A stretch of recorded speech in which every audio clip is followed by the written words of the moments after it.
नमस्कार। आइए आज हम इस वीडियो के माध्यम से एड ग्रेड अभ्यास पुस्तिका विषय हिंदी आप देख सकते हैं। इस प्रकार से हमें इस कक्षा के लिए एड ग्रेड अभ्यास पुस्तिका विषय हिंदी की प्रदान की गई है। यह अभ्यास पुस्तिका न्यू अभ्यास पुस्तिका है, नई अभ्यास पुस्तिका है।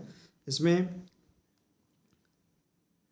नई जो हमारी बुक है विषय हिंदी की, इसके आधार पर सभी पाठ दिए गए हैं। इसमें प्रश्नों में भी बदलाव किया गया है, आप देख सकते हैं। पाठ 2 है गुरुदेव रविंद्रनाथ टैगोर। देखिए, इस पाठ में प्रश्न दिए गए हैं। इन प्रश्नों के आंसर हम हिंदी की पाठ्यपुस्तक के पाठ 2 से आसानी से पढ़कर समझकर हम पूर्ण कर सकते हैं।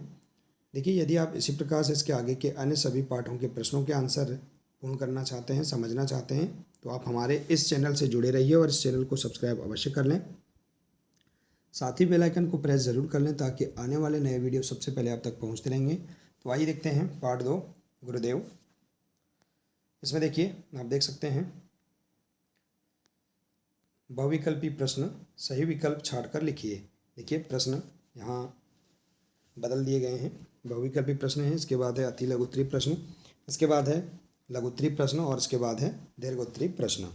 तो आइए देखते हैं इन प्रश्नों को हम कैसे कंप्लीट करेंगे। प्रश्न पहला है, रविंद्रनाथ जी ने उपाधि वापस की। तो देखिए, इसका आंसर आप पृष्ठ क्रमांक 7 के अनुच्छेद 13 से देख सकते हैं। यहाँ सभी प्रश्नों को पूर्ण करने के लिए, उनके आंसर कंप्लीट करने के लिए निर्देश दिए गए हैं। आप पृष्ठ क्रमांक और अनुच्छेद से आसानी से प्रश्नों के आंसर हिंदी की पाठ्यपुस्तक से कंप्लीट कर सकते हैं। तो देखिए, इस प्रश्न का राइट आंसर है रविंद्रनाथ जी ने सर की उपाधि वापस की। अगला प्रश्न, धीरे धीरे रविंद्र बड़े होने लगे। रेखांकित शब्द है, तो यह जो धीरे धीरे है यह रेखांकित शब्द युग्म शब्द है। इसके बाद देखिए अगला प्रश्न, अति लघुत्तरीय प्रश्न दिए गए हैं। एक शब्द या एक वाक्य में उत्तर आपको लिखना है। प्रश्न तीसरा है, रविंद्रनाथ टैगोर को बचपन में किस नाम से बुलाते थे। तो इसका राइट आंसर है, आप पृष्ठ क्रमांक 4 के अनुच्छेद 2 से देख सकते हैं। इसका राइट आंसर है रवि के नाम से बचपन में बुलाते थे। इंग्लैंड के सम्राट ने गुरुदेव को कौन सी उपाधि दी थी। तो इसका राइट आंसर है सर की उपाधि दी। इसके बाद है, रविंद्र मीठा गाते थे। वाक्य में रेखांकित शब्द का विलोम शब्द है, तो मीठा का कड़वा, इसका विलोम शब्द। इसके बाद देखिए अगला प्रश्न है, प्रश्न 6वां, कोकिल कंठी से क्या आशय है। तो कोकिल कंठी से आशय है जो बहुत अच्छा गाता हो या मधुर स्वर। इसके बाद देखिए अगला प्रश्न, यहाँ लघुत्तरीय प्रश्न है।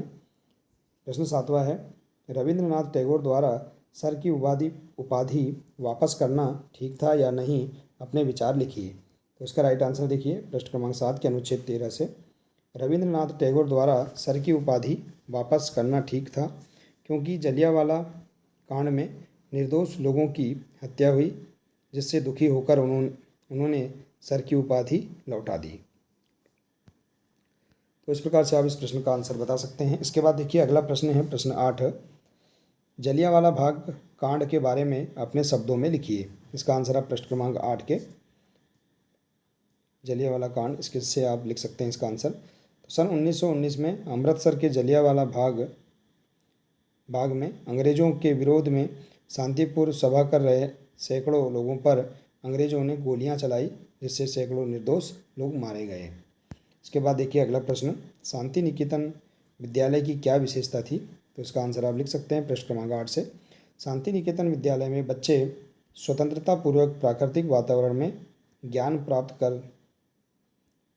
करते थे। शांति निकेतन विद्यालय की यही विशेषता थी। इसके बाद अगला प्रश्न, प्रश्न 10वां है, रविंद्र संगीत किसे कहा जाता है। तो देखिए, गुरुदेव रविंद्रनाथ ठाकुर ने अपने लिखे गीतों की धुन स्वयं बनाई थी, उसे रविंद्र संगीत कहा जाता है। इसके बाद देखिए अगला प्रश्न है, दीर्घ उत्तरीय प्रश्न। देखिए प्रश्न 11 है, गुरुदेव रविंद्रनाथ टैगोर ने के किन गुणों से आप प्रभावित हुए, उन गुणों को अपने शब्दों में लिखिए। तो आप पाठ्यपुस्तक से रविंद्रनाथ टैगोर जी के गुणों के बारे में आप लिख सकते हैं। देखिए इस प्रकार से इसका आंसर, भारत में रविंद्रनाथ टैगोर को गुरुदेव के नाम से भी जाना जाता है। कला के क्षेत्र में गायन कला को जो ध्वनि गुरुदेव ने दी वह रविंद्र संगीत के नाम से जानी जाती है। रविंद्रनाथ साहित्य क्षेत्र में उसी प्रकार प्रसिद्ध थे जिस प्रकार महान लेखक टॉलस्टॉय वे महान राष्ट्रवादी थे। उन्होंने जिस शांति निकेतन की स्थापना की वह भारत की सभ्यता व संस्कृति का केंद्र बिंदु है। तो आप इस प्रकार से इस प्रश्न का आंसर लिख सकते हैं। इसके बाद है अगला प्रश्न, प्रश्न 12। गुरुदेव चित्रकथा के आधार पर रविंद्रनाथ ठाकुर के जीवन का सार अपने शब्दों में लिखिए। तो देखिए प्रश्न क्रमांक 4 से 11 तक इससे आप लिख सकते हैं इसका आंसर। तो इस प्रकार से आप लिख सकते हैं इस प्रश्न का आंसर। रविंद्रनाथ ठाकुर का जन्म 7 मई 1861 को बंगाल के कलकत्ता नगर या कोलकाता नगर में एक प्रतिष्ठित परिवार में एक बालक का जन्म हुआ जिसे बचपन में रवि कहकर बुलाते थे। रवि ने शिक्षा के साथ साथ धार्मिक संस्कार भी प्राप्त किए। रविंद्र को प्रकृति से बहुत प्रेम था। वे अक्सर बाग बगीचे में घूमते रहते थे। वे कविता लिखने लगे। रविंद्र गाते भी अच्छा थे। घर वाले उन्हें कोकिल कंठी कहते थे। रविंद्र की रचनाएं छपी, पुस्तकें भी प्रकाशित हुई। रविंद्र ने शांति निकेतन की स्थापना की और महात्मा गांधी उन्हें गुरुदेव कहते थे। तो इस प्रकार से आप रविंद्रनाथ टैगोर जी के जीवन का सार अपने शब्दों में आप पाठ्य पुस्तक से लिख सकते हैं। तो इस प्रकार से देखिए हम पाठ 2 के सभी प्रश्नों के आंसर आसानी से हम लिख सकते हैं, कंप्लीट कर सकते हैं अपनी हिंदी की पाठ्य पुस्तक से। आशा है कि आपको पाठ 2 के सभी प्रश्नों के आंसर समझ में आ गए होंगे।